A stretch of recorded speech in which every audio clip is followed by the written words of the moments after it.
Clifford, where are you going today? Well, we're off to Genoa today, Genoa in Italy. Whereabouts exactly?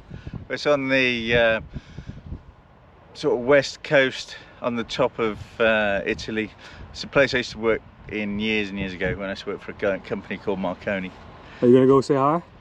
They were away from the high windows, but Marconi was one of those companies that failed back in 2001 .com days. Interesting, looking forward to it.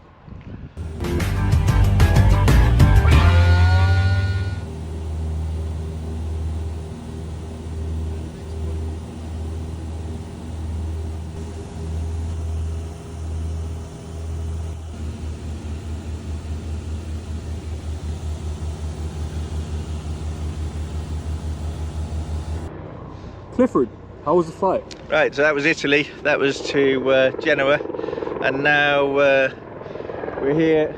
The sun's going down on a glorious day in and we're ready for another day out tomorrow, continuously flying, and then we'll be flying back to the UK this weekend.